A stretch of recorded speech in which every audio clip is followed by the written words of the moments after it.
My parents canceled my plane ticket at the airport and sneered, "Have fun watching us leave, broke daughter." They thought I'd be crushed, so I laughed, wrote safe travels on a napkin, and handed it to them. 10 days later, the FOR sale sign in my driveway made them freeze. This is where the story truly begins, and you won't want to miss what happens. Make sure you're subscribed to see it through to the end. We're always curious. Where in the world are you all watching from today? Let us know in the comments. The fluorescent lights of the airport terminal hummed, a flat, sterile sound that matched the emptiness in my chest. We were at the check-in counter for our flight to Italy, a 10-day luxury tour that was, in my family, less a vacation and more a performance. "And the last bag," my father, Richard, said, sliding his platinum credit card to the airline attendant. He was a man who didn't just walk, he presided. At 65, his silver hair was perfectly coiffed, his blazer impossibly crisp. He was a retired executive who still wore his old job like a suit of armor. My mother, Cynthia, was fluffing her own hair, checking her reflection in the back of her phone. "Oh, this is going to be divine. Liam, darling, make sure you get some good pictures of me by the Trevi fountain." "Only the best, Mom," my brother Liam said with a smirk. At 26, he was the golden child, a failed entrepreneur who lived off our parents' endless funding. He caught my eye from across the mountain of designer luggage and gave me a look of pitying condescension. I just stood back, my simple carry-on at my feet, feeling like a beige sparrow in a flock of peacocks. I'd been feeling off all week, a low-grade exhaustion I couldn't shake. I'd chalked it up to the stress of the impending trip. "All right, that's Richard, Cynthia, and Liam checked in," the attendant said, sliding 3 passports back. She then looked at her screen, her brow furrowing. "And Fiona." I stepped forward. "Yes, that's me." She typed for a moment, then looked up with an apologetic wince. "Ma'am, I'm afraid I don't have an active ticket for you on this flight." "What?" I felt a cold prickle of confusion. "That can't be right. My father booked all the tickets together." My father sighed, a theatrical sound of long-suffering patience. "Oh dear," he said, not sounding dear at all. He turned to me, a smug, tight smile on his face. "Fiona, there was a change of plans." My mother and Liam stepped up to flank him, a united front of dismissal. "What change of plans?" I asked, my voice small. The hum of the airport suddenly felt deafening. "Your mother and I had a long talk," Richard said, his voice dropping into the lecture tone I'd known all my life. "We decided that your uncooperative attitude simply doesn't warrant a $10,000 vacation." I stared at him. "Uncooperative? What are you talking about?" Cynthia chimed in, her voice like ice chips. "You know exactly what, Fiona. We asked you for one simple thing. 1. Sign the papers to use the house as collateral for Liam's new business. It's for the family." The house. It was always the house. The beautiful, sprawling home my grandmother had left me. The home they all lived in, rent-free, while I occupied the small, converted attic space. "I told you," I said, my voice hardening despite the nausea rolling in my stomach. "I am not leveraging my grandmother's legacy for another one of Liam's can't-miss crypto art projects. It's too risky." "See," Liam scoffed, gesturing at me. "That's the attitude, Dad. Too risky. She's so afraid of her own shadow, she's holding the entire family back." "Exactly," my father said. He picked up his passport and tucked it into his blazer pocket. "We are tired of your ingratitude. You live under our roof." "I live in my house," I corrected him, my voice dangerously quiet. "And you contribute nothing," he finished, ignoring me. "You sit in that attic room all day drawing on your computer, a digital artist who barely scrapes by. We are trying to build a family legacy, and you are a dead weight." The cruelty of it, so casual and public, stole my breath. The attendant was looking down, pretending to be busy. A few people in the line behind us were watching. "So," I said, "you canceled my ticket, just like that." "We did," my mother confirmed, adjusting the strap of her Gucci bag. "We're not financing a vacation for someone who actively sabotages this family. We're going to Italy. You are not. My father leaned in, his smile turning into a sneer. The final, perfectly aimed blow. Have fun watching us leave, broke daughter, he whispered. Maybe 10 days alone in that big, empty house will give you time to reconsider your value. We'll be at the first-class lounge. He, my mother, and my brother turned as one. They grabbed their carry-ons and began to walk toward the security gate, not once looking back. I stood there, motionless, the blood roaring in my ears. The humiliation was a physical weight, broke daughter. The words echoed, designed to shatter me. I watched them disappear around the corner. The attendant cleared her throat. Ma'am, can I help you with anything else? A slow, cold clarity began to push through the shock. It was a feeling I knew well, the sharp, analytical focus that I usually reserved for my work. I turned back to the counter, my face pale but my eyes suddenly very, very bright. Yes, I said, can you validate my parking? I walked out of the terminal, the automatic doors hissing shut behind me. Broke daughter. The phrase was still ringing in my ears. But as I stepped into the gray morning light, a small, genuine laugh escaped my lips. I pulled out my phone and called my lawyer. Hey, Mr. Henderson, are you sitting down? You won't believe the favor my family just did for me. They had made one catastrophic mistake. The betrayal was staggering, but their timing was perfect. The drive home from the airport was a strange, surreal fog. The radio was playing something cheerful, which I clicked off immediately, preferring the quiet hum of my modest sedan. The nausea I'd felt at the check-in counter hadn't subsided. In fact, it had sharpened. It wasn't just nerves. I was genuinely, physically ill. The stress of the last few months, coupled with this morning's ambush, had finally broken through my body's defenses. When I got home, the house was cavernous and silent. The air still smelled faintly of my mother's expensive perfume and my father's sandalwood cologne. Their presence lingered like a stain. I walked through the downstairs rooms, the formal living room no one ever sat in, the gleaming white kitchen, the dining room with its 12-foot table. This was all my house, a gift from my grandmother, a woman who had seen her son, my father, for exactly the man he was. I went up to my attic suite, the one my parents had generously allowed me to renovate. It was my sanctuary, a large, open space with angled ceilings and skylights.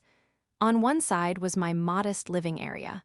On the other, hidden behind a partition, was my real life, a sophisticated, 3-monitor command center. My family thought I was a struggling digital artist. It was a lie I had cultivated with meticulous care. In reality, I was a remote financial fraud investigator for one of the largest cybersecurity firms in the country. I spent my days tracking multi-million-dollar digital asset thefts, untangling complex money laundering schemes, and staring into the financial abyss of the world's worst people. I made a very, very good living. I just never showed it. Why the ruse? Because of them, I'd seen how they treated money. It wasn't a tool, it was a weapon. It was a scoreboard. My grandmother, Nana Alara, had understood. Never let a bully know what you have, Fiona, she'd told me, pressing the trust documents into my hand when I was 21. Especially when that bully shares your last name. And so I lived modestly.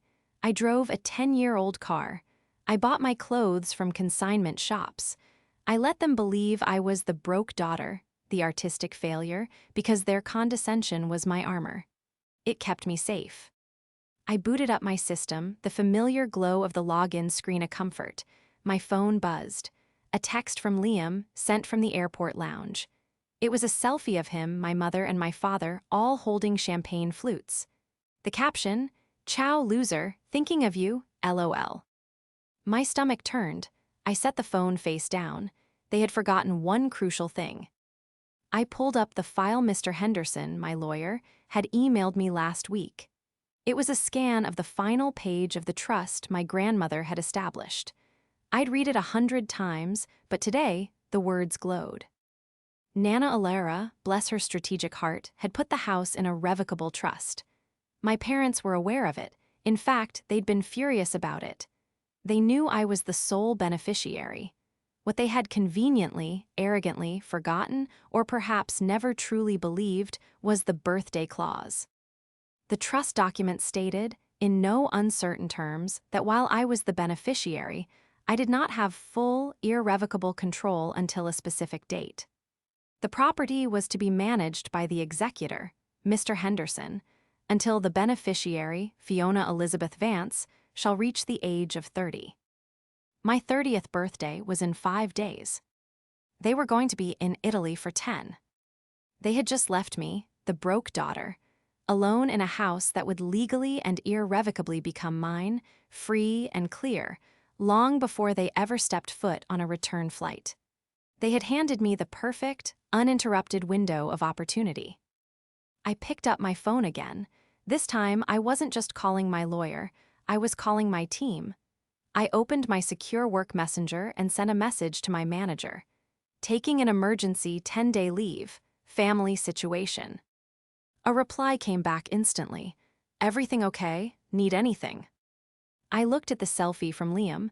I thought of my father's sneer. I looked at the trust document. Everything is great, I typed back. Just have to clean out the house. My phone buzzed again. This time it was an international number. My mother. I let it ring, and ring, and ring. Finally, it went to voicemail. A text immediately followed. Fiona, answer your phone. Your father wants to discuss your attitude. I laughed, the sound dry and humorless. I was still sick, still exhausted, but a new feeling was taking root, a cold, hard resolve. I grabbed a napkin from my desk, the only paper I had nearby, and scribbled a note. I then took a picture of it and texted it to the family group chat. It said in my neatest print, "Safe travels." I blocked their numbers, all 3 of them. Then I called Mr. Henderson back. "Okay," I said, my voice steady. "They're gone, the flight has departed. Let's start the clock." "The moment you turn 30, the trust converts automatically," he said, his voice warm and professional. "I'll file the final transfer paperwork with the county. It's done. But Fiona, what are you going to do?" I looked around my attic room. Then at the door leading down into the house they had poisoned with their greed. "Nana Alara always told me to take out the trash," I said. "It's just going to be a bigger job than usual." The first day after they left was a blur of fever and planning. The sickness I'd been fighting had fully taken hold, a nasty flu that left me aching and weak. But in a way, it was a blessing. It forced me to be still. It forced me to sit at my desk, wrapped in a blanket, and simply think. As I sipped hot tea and let the fever medication kick in, my mind drifted to the why. Why had it come to this? The answer was simple, and it was the same as it had always been: my father, Richard. My father worshipped at the altar of appearances. His entire sense of self-worth was tied to what other people thought of him. He'd been a mid-level executive at a firm that had respectfully forced him into early retirement 5 years ago. They'd given him a decent package, but the loss of his title, his expense account, and the daily adulation of his subordinates had broken something in him. He refocused all that frustrated ambition onto his family. We weren't a family, we were a brand. And the Vance brand had to be one of luxury, success, and old money elegance, even if the old money was all from my mother's side, and specifically from Nana Alara. My mother, Cynthia, was his willing accomplice. She was a woman who had married well and had never worked a day in her life. Her identity was entirely wrapped up in being Richard's wife. If he decreed that status was all that mattered, then she would pursue it with a zealot's devotion. And then there was Liam. My brother had been anointed the golden child from birth. He looked like my father, he had my father's manufactured charm, and he embodied all of their hopes. He was going to be the next generation's CEO, the brilliant entrepreneur who would restore the Vance name to glory. The only problem was that Liam was a fool. He had no work ethic, no original ideas, and a burn rate that was breathtaking. His list of failed ventures was long and embarrassing. The high-end sneaker reselling business, he bought fakes. The craft brewery, he hated beer. The dropshipping empire, he forgot to ship things. Each failure was met with a new, larger injection of cash from our parents. I, on the other hand, was the disappointment. I was quiet, I was introverted, I looked like my grandmother, not my mother, and worst of all, I was practical. I didn't perform. I'd spent my entire life trying to be invisible, but the house changed everything. When Nana Alara passed away and left me the house, the only real asset the family had, it was a declaration of war. My father had been in a silent, simmering rage ever since. For the last 3 years, they had lived in my house, treating me like an unwanted tenant. They suggested I move to the attic. They advised me on my career. And for the last 6 months, the pressure had become unbearable. Liam had a new idea, something about NFTs and luxury yachts, and he needed seed money. A lot of it. Fiona, just sign the HELOC application, my father had demanded at dinner 2 weeks ago. It's a simple signature. The bank has already approved it based on the house's value. No, I'd said, my voice quiet. What do you mean no? He'd snapped. I mean no, I'm not putting this house at risk. Liam's last business cost you $80,000. This is just, it's not a good idea. Liam had thrown his napkin down. You don't get it, Fiona. You have to spend money to make money. You're just a little mouse, counting your little pennies. This is the big leagues. Liam is right, my mother had chimed in, her voice dripping with disappointment. You are so small, Fiona. We are trying to build an empire and you're worried about a mortgage. It's just a house. It was Nana's house, I said, my hands tightening in my lap. And she gave it to me to protect it, not to have it auctioned off when this new empire collapses. My father's eyes had narrowed into slits. You are an ungrateful child. After everything we've done for you. Everything you've done for me? I'd wanted to scream. You mean belittling my choices, mocking my art, treating me like the family accountant while simultaneously calling me broke. But I'd said nothing. I just sat there. That was my crime. I didn't fight, I didn't yell, I just refused, and my refusal, my quiet, immovable no, was something my father could not control. It drove him insane. The canceled plane ticket was his ultimate power play. He thought that by publicly humiliating me, by stranding me, by cutting me off from the family brand, he would finally break me. He would prove, once and for all, that I was nothing without him. Lying in my attic bed, the fever finally breaking, I realized the depth of his miscalculation. He thought my silence was weakness. He thought my modest life was a failure.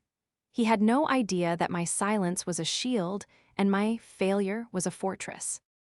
He had forgotten the most important rule of strategy, a rule I lived by every day in my real job: never underestimate an opponent, especially not the one you've spent a lifetime ignoring.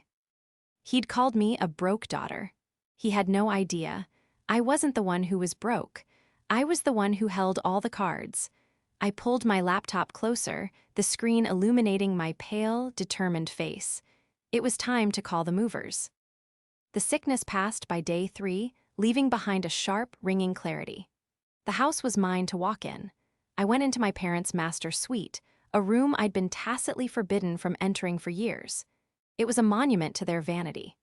My mother's side was a sea of perfume bottles and designer bags, many with the tags still on. My father's side was dark wood, leather-bound books he'd never read, and a framed photo of him shaking hands with a local politician. In his desk drawer, beneath a pile of club membership cards, I found what I was looking for: the stack of bills.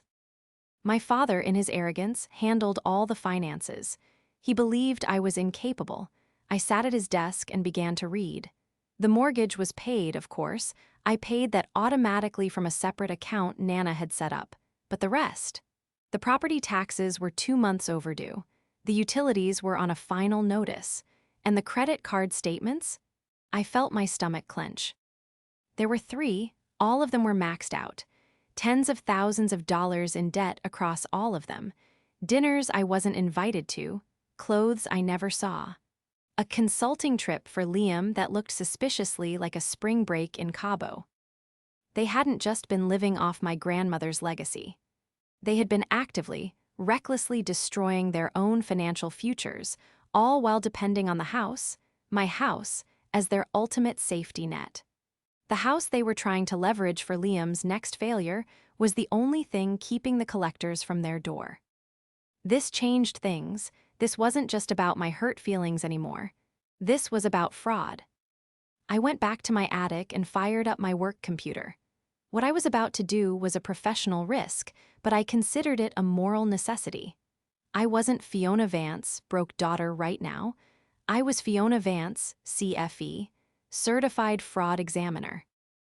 I started with Liam. His businesses were all registered as LLCs. It took me less than 10 minutes to find the public filings.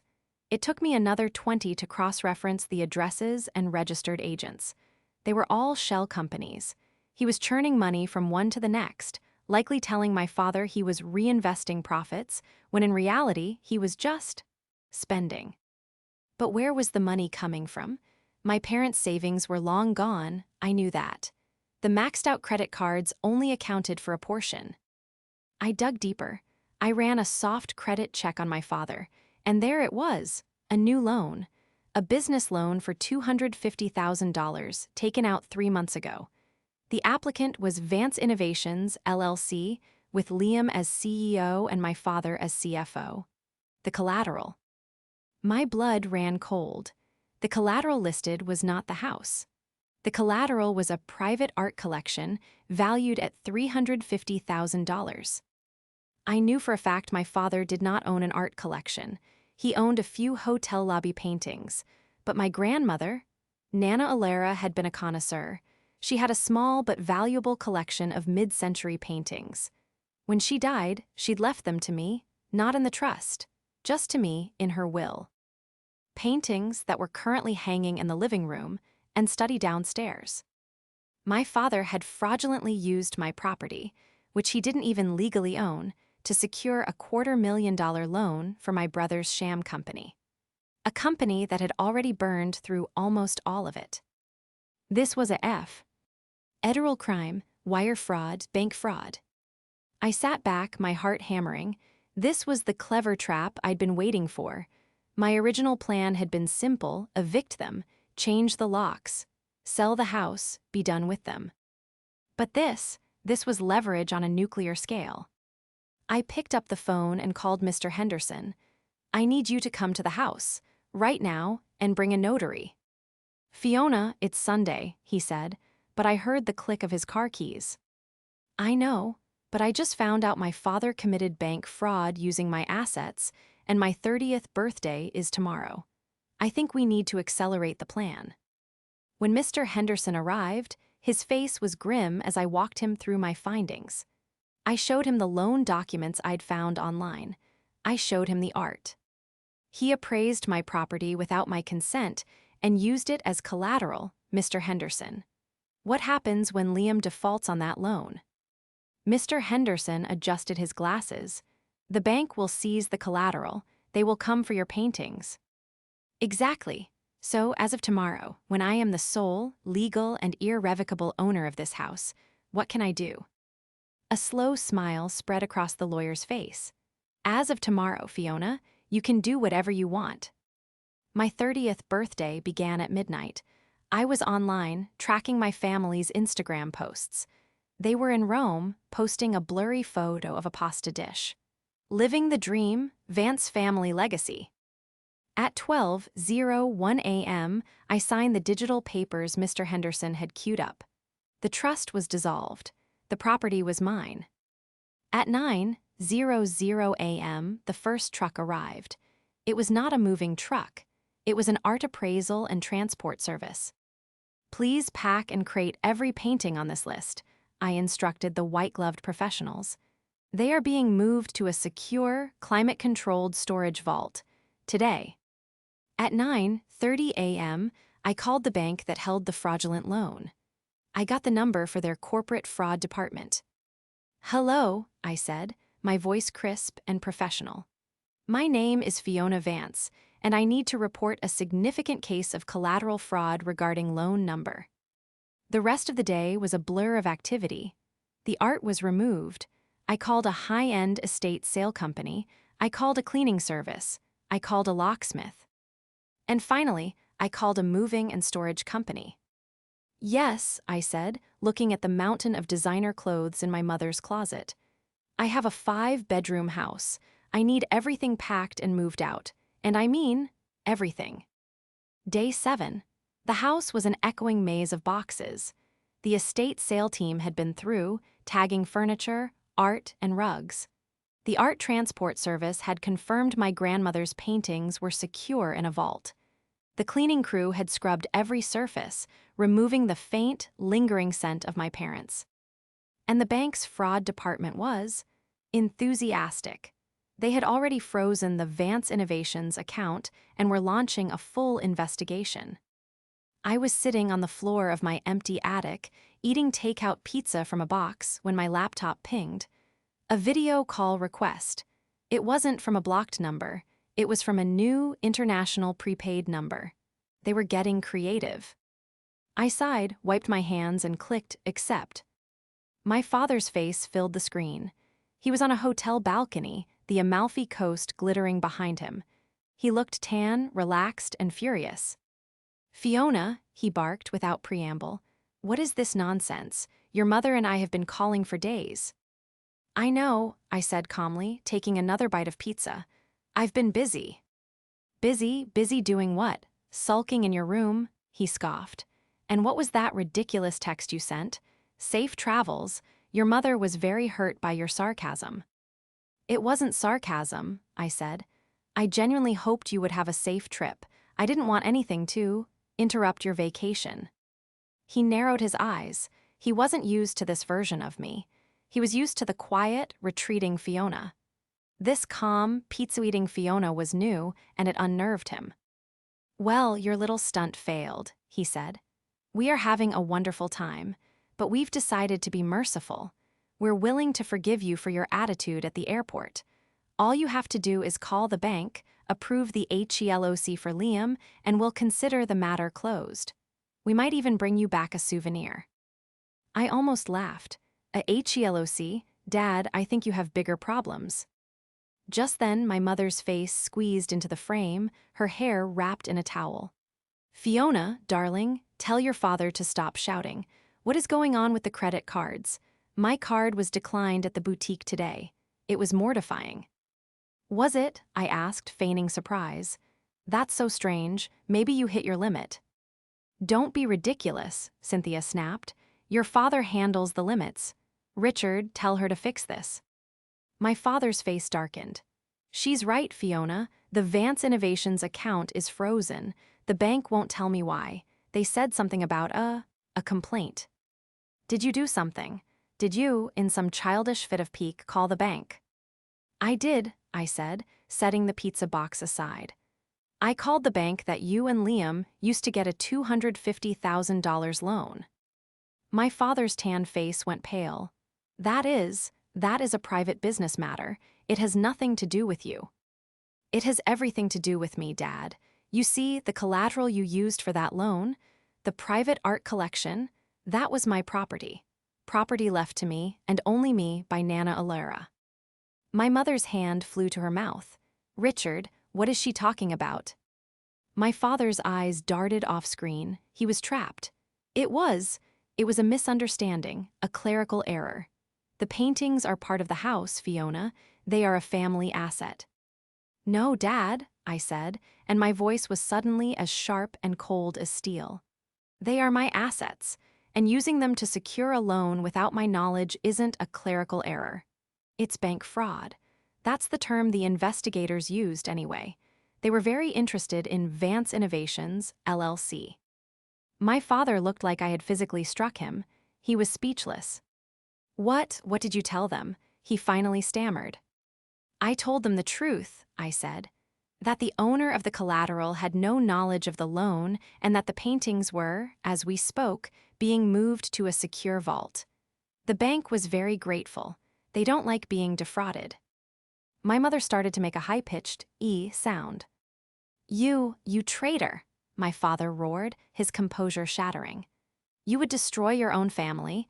You would ruin your brother's future over a few ugly paintings. They're not just paintings, Dad. They're my grandmother's legacy. A legacy you tried to steal to fund Liam's latest fantasy. And you thought I was so stupid, so broke and powerless that I would just— what? Not notice. I stood up and walked the laptop over to the attic window, which overlooked the long, curving driveway. The sun was setting. You seem to have forgotten something very, very important, I said, my voice soft now.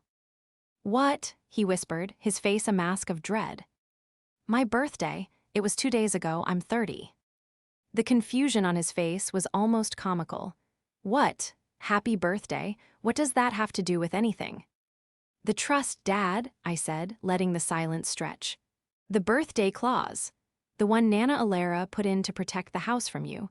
The clause that said on my 30th birthday, the trust dissolves and I become the sole, irrevocable owner of the property. No executor, no co-signers, just me. I watched the realization dawn, a slow, sickening wave of horror washing over his features. He knew. He had known, and he had forgot. Or, more likely, he'd believed it would never hold up. Fiona, he said, his voice a desperate, wheedling thing I had never heard before. Fiona, don't be hasty. We can sort this out. There's nothing to sort out, I said. You're in Italy, I'm here, I'm just cleaning out the house. What did you do? My mother shrieked, grabbing the phone. Fiona, what did you do? I'm securing my assets, I said. Which, as it turns to, includes the house you live in. I have to go, I have a moving truck arriving in the morning. Have fun in Florence. Don't let your cards get declined again. Oh, wait. I ended the call. I sat in the silence of the empty attic, my heart pounding. The threats would come next. The pleading, the love-bombing, but it was too late. The machine was already in motion. The next 3 days were an exercise in logistical warfare. The moving company I'd hired was efficient, professional, and blessedly non-judgmental. They packed every porcelain figurine, every leather-bound book, every designer suit and silk blouse. They dismantled the 12-foot dining table. They rolled up the Persian rugs that my father so loved to boast about. My parents, predictably, went nuclear. My phone, which I had unblocked to monitor the chaos, was a constant stream of vitriol. It started with my father.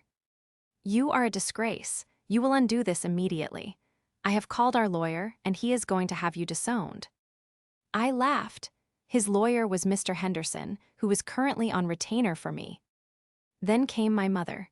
Fiona, my baby, you are not well. The stress has made you sick. Please stop this. We can talk about it. I'll make your father apologize. Just let us come home. Please, darling, I love you. This one gave me pause. The old, familiar guilt twisted in my stomach. But then I remembered her face at the airport. The cold, triumphant look in her eyes as she'd walked away. This wasn't love. This was damage control. The most pathetic and most revealing messages came from Liam. Fiona, you have to stop this. The bank took all my money, all of it. I have $50 in my account. This isn't funny. This was my big break. He was followed by, you're a jealous hag. You've always been jealous of me. You're just mad no one loves you. Dad's goy. NG to sue you for everything you have. I didn't reply to a single one. Instead, I built my case. Mr. Henderson's office prepared the eviction notices. They were ironclad, citing not just my ownership, but the occupants, willful destruction of assets and history of financial malfeasance, which sounded much better than my dad stole my paintings. He also filed for a temporary restraining order, citing the fraudulent bank loan and the history of financial abuse and intimidation. It would keep them from being able to approach me or the property, giving me the space I needed to sell it. This is going to be messy, Fiona, Mr. Henderson warned me over the phone. They will fight this. They will paint you as an ungrateful, unstable daughter.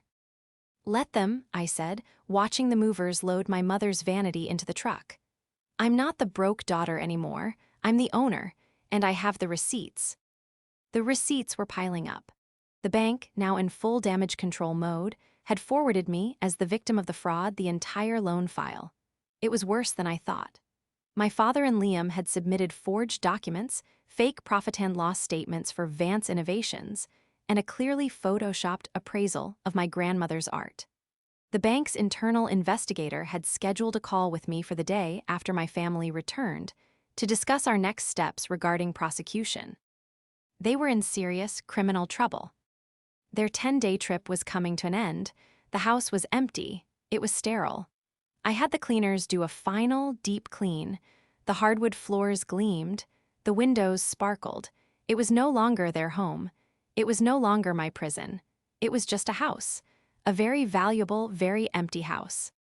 The moving trucks had taken everything, all of their clothes, their furniture, their trophies, their brand, and deposited it all into a high-security storage unit. A unit I had paid for 1 month. On the final day, day 10, the FOR sale sign went up. I'd hired the best realtor in the city. She was ruthless, efficient, and smelled opportunity. The sign was massive, red and white, planted right in the center of the perfectly manacled lawn. For sale, it screamed. Prime property, motivated seller. I waited inside. The locksmith had already come. The new keys felt heavy and solid in my hand. I had a process server, a stoic man named Frank, sitting in the kitchen with me, drinking coffee. I had a copy of the restraining order and the eviction notice, all in a neat manila envelope. I'd tracked their flight. They were due to land at 4:05 p.m. The cab ride would take 45 minutes. At 4:50 p.m., I heard the familiar rumble of a taxi coming up the long, curving driveway. "Showtime," I murmured. I walked to the front door, Frank the process server just behind me, and stepped out onto the porch. The taxi pulled up the driveway and stopped, its engine idling. For a moment, nothing happened. I could almost feel the confusion radiating from the car. This wasn't the triumphant return they had planned. The back door opened, and my father got out. He stood there, his expensive travel suit rumpled, a look of profound, disbelieving confusion on his face. He stared at the FOR sale sign. His gaze traveled from the sign to the empty windows and then, finally, to me. I was standing on the porch, my arms crossed, holding a set of new keys. I was wearing a simple black dress, my hair was pulled back, and I had never felt taller. Cynthia and Liam tumbled out after him, dragging their carry-on luggage. "Richard, what is that?" Cynthia's voice was shrill. "What is that sign? Why is it? Richard." "Fiona," my father roared. It was the last bluff of a desperate man. "What is the meaning of this? You take that sign down, right now." He started to march up the walkway, his face puce. "I wouldn't," I said, my voice calm and carrying easily in the afternoon air. "You're not allowed on this property." "Not allowed?" He stopped, bewildered. "This is my house." "No," I said, holding up the new keys. They glinted in the sun. "It's my house. As of 12:01 a.m. 5 days ago, the trust is dissolved. The property is mine, and you are trespassing." Liam, ever the fool, tried to push past him. "She's bluffing, she wouldn't dare." He ran up the steps, grabbing for the doorknob. I didn't flinch. He twisted the knob, it didn't budge. He threw his shoulder against the door, it was solid. "The locks have been changed, Liam," I said. "This is Frank," I continued, gesturing to the man beside me. "He's a process server, and he has some papers for you." Frank stepped forward, his expression bored, and offered the manila envelope to my father. "Richard Vance." My father just stared at him, breathing hard. "You've been served," Frank said, dropping the envelope at his feet when he refused to take it. He then handed separate ones to Cynthia and Liam. "What is this?" Cynthia whispered, her hands trembling as she opened the seal. A restraining order. Eviction, what does this mean?" "It means," I explained, as if to a child, "that you have to leave. You are legally barred from coming within 500 feet of me or this property." My father finally found his voice. It was a strangled whisper. Where is our stuff?" "Your stuff?" I asked. "You mean the designer clothes, the Art Deco furniture, the souvenirs from a lifetime of living beyond your means? It's all safe. It's in a storage unit, paid for by me for 30 days. After that, the bill is yours. The address and the key are in that envelope." My mother let out a sound, a wounded animal cry, and her knees buckled. She crumpled onto her designer suitcase. "Our things? In storage? Like common people." The sheer, unadulterated snobbery of it, even in her moment of ruin, was breathtaking. "But where will we go?" Liam asked, his voice cracking. He looked, for the first time, like the 26-year-old child he was. "We have no money, you froze the accounts." "That wasn't me, Liam. That was the bank's fraud department," I said. "And they are very interested in talking to you and Dad about that $250,000 loan.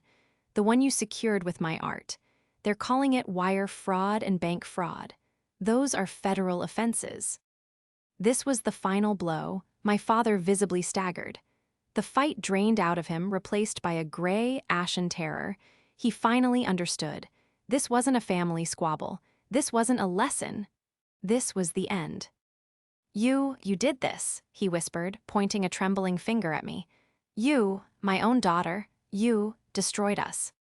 "No, Dad," I said, and my voice was clear, strong, and free of the tremor I'd lived with my entire life. "You destroyed yourselves.